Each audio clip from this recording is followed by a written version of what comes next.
Streams louder.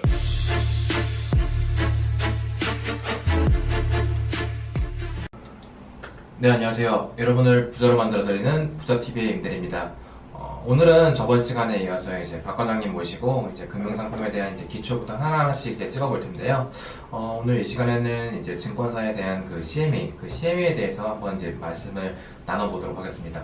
네, 안녕하세요. 네, 안녕하세요. 네, 오늘 과장님께서 그 CMA라는 상품에 대해서 좀 말씀해 주실 건데, 우리가 뭐 CMA 하면은 이게 뭐 워낙 이제 유명한 상품이잖아요. 뭐 근데 전 국민 중에서 뭐 대부분이 알고 있을 정도로 유명한 상품인데, 그 CMA에 대해서 좀 오늘은 좀 간단하게 좀 모르시는 분들을 위해서 한번 이제 설명 부탁드리겠습니다. 우선 CMA가 뭐죠? CMA는 이제 캐시 매니지먼트 어카운트, 그냥 한국말로 하면 그냥 현금 관리 계좌가 되겠죠. 그죠? 일단 대표적인 증권사의 그 수시 입출 금식 그 상품인데, 은행으로 치면은 뭐 예금 통장 같은 개념이라고 보시면 될 것 같아요. 네, 좋은 말씀 해주셨어요. 보통 회사에서 월급 무슨 통장을 받으세요? 저는 이제 은행으로 받죠. 은행으로 받으시죠? 네. 보통 이제 그런 걸 계좌를 받는 통장 보통 이제 보통예금이거든요. 그죠. 네, 따로 뭐 이제 예금처럼 기간이 있어서 해지를 하거나 뭐 매달 얼마를 불입하는 적금 상품이 아닌 그죠. 자유롭게 수시 입출금이 가능하시잖아요. 맞아요. 그래서 네. 쓰고 있죠. 그래서 바로 월급 받자마자 뽑기도 하고. 맞아요. 대신 그 보통 예금의 금리가 얼마인지 아세요? 은행에? 엄청 낮죠. 0.1% 정도 되고 있어요. 네, 맞습니다. 은행의 보통 예금 같은 경우는 자유롭게 이제 수시 입출금 가능한 대신에 정말 이제 보통 0.1% 정도 아주 낮은 네 돈 내가 맡겨줄게. 네. 그 정도 느낌이죠. 그렇죠. 그리고 대략 보통 이제 은행마다 차이는 있죠. 분기마다 그 이자가 지급이 되고 있거든요. 맞아요. 그래서 한 3개월 정도 지났을 때 이제 결산 이자라고 좀 들어오긴 하지만은 네. 이게 이자인가 싶기도 하고. 그렇죠. 이게 뭐지? 그래서 돈을 모으는 상품은 아니라는 거죠. 대신 CMA 같은 좀 특징적인 게 그 금리가 무려 보통 1.5% 정도.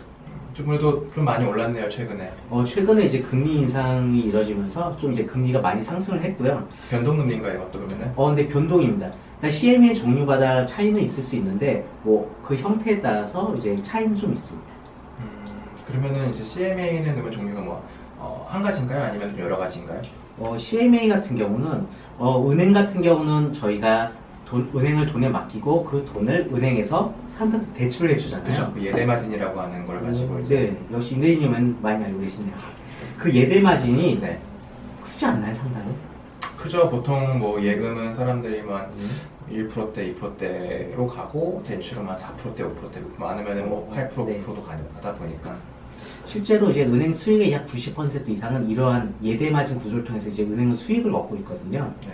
다만 이제 증권사 CMA라든지 투자 상품 같은 경우는 이제 운용을 통해서 그 수익을 이제 고객한테 주는 형태인 거죠. 그러면은 증권사도 근데 좀 대출을 해주지 않나요? 그 주식담보대출이라든지. 네, 맞습니다. 이제 주식도 이제 그렇게 담보대출이나 그런 것들이 이제 간혹 있는데, 그런 상품들 이제 CMA는 그런 상품이 있지 않고 오로지 이제 운용을 통해서 안전하게 운용할 수 있도록 여러 구조들의 상품이 있다는 거죠. 그럼 만약에 고객이 돈을 넣었는데 이거에 대해서 좀뭐 손실이 나거나 그럴 수도 있나요? 손실이 날 수 있는데 대부분 저희가 CMA 같은 경우는 이제 채권이라든지 좀 이제 이런 식으로 단기 금융 상품에다 이제 투자를 하기 때문에 손실 리스크는 상당히 적다고 이제 볼 수가 있다는 거죠. 뭐 원금 보장이 됩니다라고 말할 수는 없지만은 네. 그래도 그 투자하는 그 자산이 뭐 국공채라든지 단기 채권에 투자되기 때문에 현저하게 낮다라고 보시면 되겠네요. 현저하게 낮고 위험할 수 있죠. 이제 국공채 대한민국이 부도가 나면 위험합니다. 뭐 국가 부도의 날처럼 뭐 그런 때가 오게 되면 뭐 위험할 수는 있겠지만은 뭐 제가 아직까지는 CMA에 넣었다가 돈을 잃었다라는 사람을 보지 못했던 것 같아요. 그죠?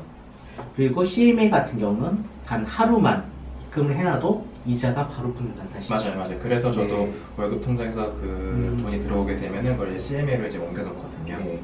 최근에 이제 예금 금리를 보게 되면 뭐 그 인터넷 은행 같은 경우는 최대 이제 2.5%까지도 이제 금리를 1년 예금 같은 주기도 하는데, 대신 중간에 환매를 하게 되면 한 50%에서 80% 정도를 차감하고 받을 수밖에 없거든요. 그렇게 되면 한 얼마죠? 0.5%도 안 되는 이자 받고 중간에 나와야 되는 상황인 거죠. 다만 이제 목돈을 이제 맡겼거나 적금을 하다가 내가 중간에 어쩔 수 없이 해지할 수도 있는데, 그렇게 되면 생각보다 이자를 받을 수가 없다는 거죠. 그 약정한 이자를. 근데 CMA 같은 경우는 뭐 하루만 나눠도 뭐 한 달 있다 빼더라도 그 한 달치 하루치 이자는 다 고스란히 받을 수가 있는 거죠.